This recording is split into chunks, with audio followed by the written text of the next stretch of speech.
जनन तंत्र के बाद अगला तंत्र आता है तंत्रिका तंत्र। इस तंत्र में हम ऐच्छिक व अनैच्छिक क्रियाओं, मानव मस्तिष्क और तंत्रिका कोशिका के बारे में जानकारी प्राप्त करेंगे। तंत्रिका तंत्र जीवों में जैविक क्रियाओं को संपादित करने के लिए एक विशिष्ट प्रकार का तंत्र पाया जाता है, जिसे तंत्रिका तंत्र कहते हैं। जैविक और अजैविक क्रियाएं जो हैं उनको संपादित करने के लिए ये तंत्र कार्य करता है। तंत्रिका तंत्र मस्तिष्क द्वारा सभी जैविक क्रियाओं को संपादित करता है, यानी कि जैविक क्रियाओं का नियंत्रण कौन करता है? मस्तिष्क। तंत्रिका तंत्र के दो भाग होते हैं, एक है केंद्रीय तंत्रिका तंत्र और दूसरा होता है परिधीय तंत्रिका तंत्र। केंद्रीय तंत्रिका तंत्र की बात करते हैं। इसके भी दो भाग होते हैं। पहला है मस्तिष्क। तो मानव मस्तिष्क की यहाँ बात करते हैं हम कि मानव मस्तिष्क जो है शरीर का केंद्रीय भाग होता है। मानव मस्तिष्क को शरीर का केंद्रीय भाग माना गया है।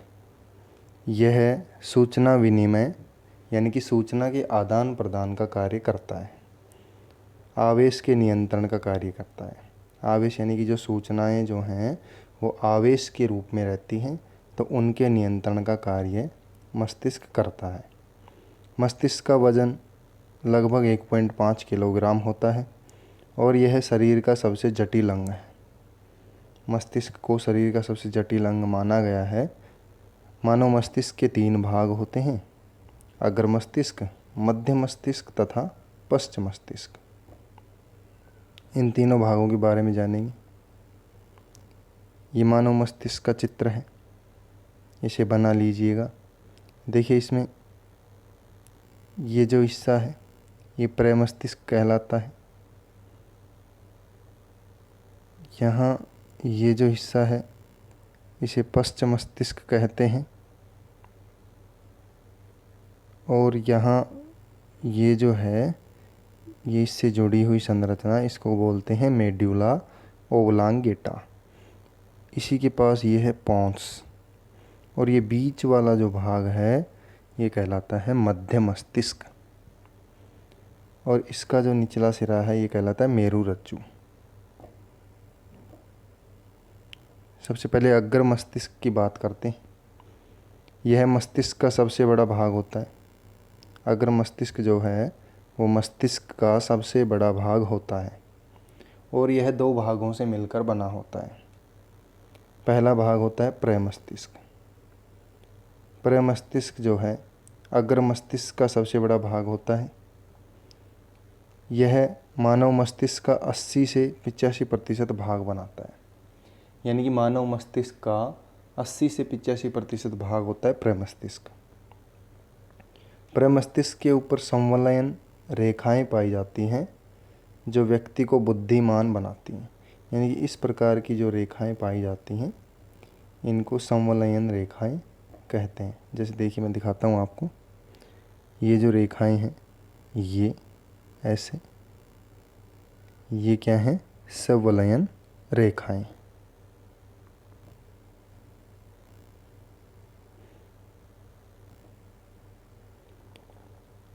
और ये रेखाएं व्यक्ति को बुद्धिमान बनाती हैं।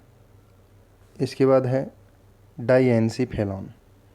अग्र मस्तिष्क का दूसरा भाग होता है डाइएन्सीफेलॉन। ये जो है मध्य मस्तिष्क तथा प्रमस्तिष्क के मध्य में पाया जाता है। डाइएन्सीफेलॉन मध्य मस्तिष्क तथा प्रमस्तिष्क के बीच में पाया जाता है। इसके 2 भाग होते हैं। पहला भाग होता है थैलेमस और दूसरा होता है हाइपोथैलेमस। अब अगर मस्तिष्क के कार्य, इसके क्या क्या कार्य हैं?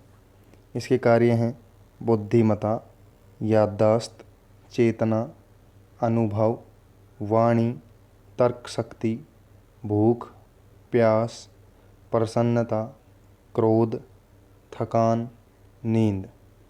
इन सभी क्रियाओं पर नियंत्रण रखता है।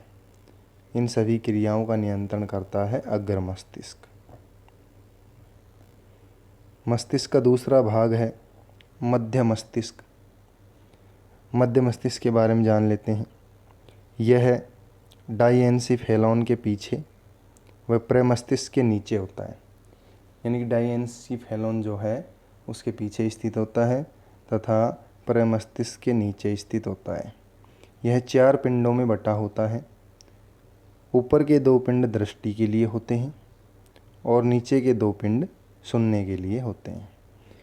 यानी कि सुनने के लिए और देखने के लिए मध्य मस्तिष्क जो है वो कार्य करता है। मध्य मस्तिष्क के कार्य हैं पेशीय गतियों का समन्वय, देखने व सुनने का केंद्र होता है। तीसरा नंबर है पश्च मस्तिष्क। मस्तिष्क का तीसरा भाग है पश्च मस्तिष्क। इसके भी 3 भाग होते हैं। पश्च मस्तिष्क के 3 भाग होते हैं। पहला भाग होता है अनुमस्तिष्क। यह मस्तिष्क का दूसरा सबसे बड़ा भाग है, जो ऐच्छिक पेशियों, हाथ व पैर की पेशियों पर नियंत्रण रखने का कार्य करता है। पश्च मस्तिष्क का दूसरा भाग है पोन्स। यह मानव मस्तिष्क के विभिन्न भागों को आपस में जोड़ने का कार्य करता है। पश्च मस्तिष्क का तीसरा भाग है मेडुला ओब्लांगेटा, जिसे मध्यांश भी कहा जाता है।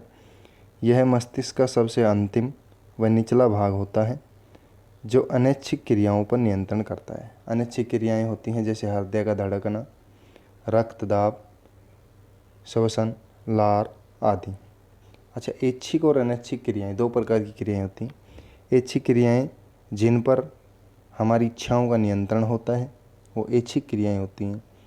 यानी कि जो हमारी इच्छा के अनुरूप कार्य करती हैं वो ऐच्छिक क्रियाएं। अनैच्छिक क्रियाएं होती हैं जिन पर हमारी इच्छाओं का कोई नियंत्रण नहीं रहता है।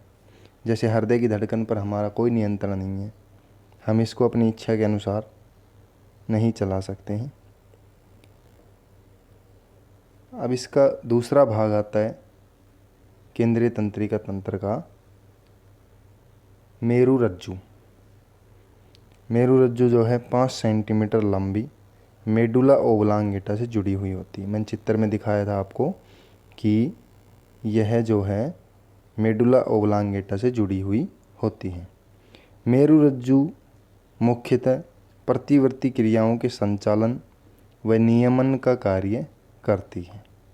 मस्तिष्क से प्राप्त संदेशों को पहुंचाने का कार्य भी करता है।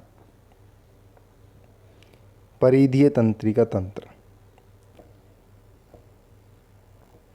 तंत्रिका तंत्र का दूसरा प्रकार है परिधीय तंत्रिका तंत्र।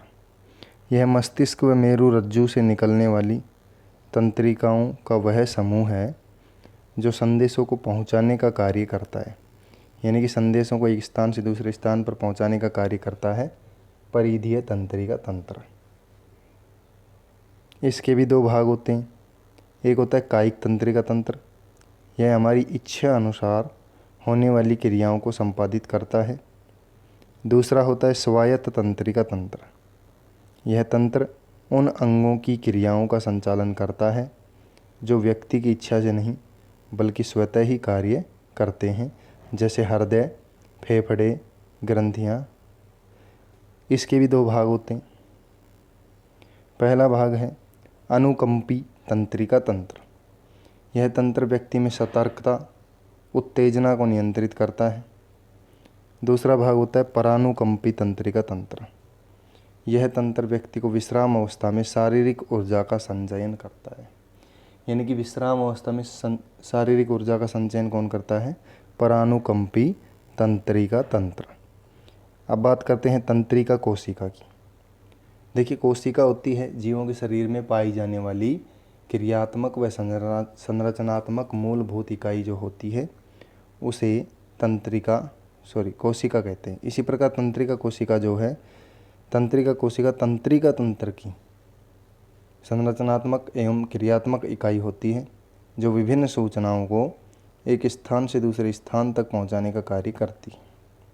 तंत्रिका कोशिका के 3 भाग होते हैं।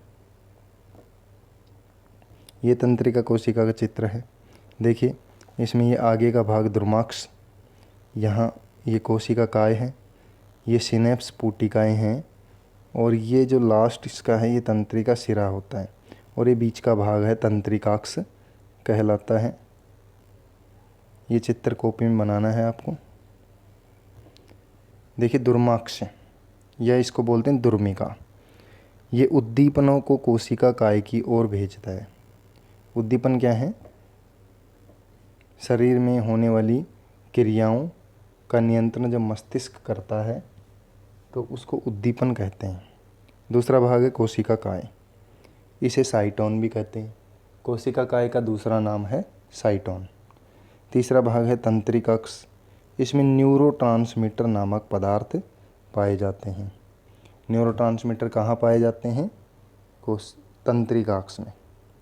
एक तंत्रिका कोशिका से दूसरी तंत्रिका कोशिका के मध्य रिक्त भाग होता है जिसे सिनेप्स कहा जाता है या सिनेप्स क्षेत्र कहा जाता है। इसमें होने वाली क्रिया को सिनेप्स क्रिया कहते हैं।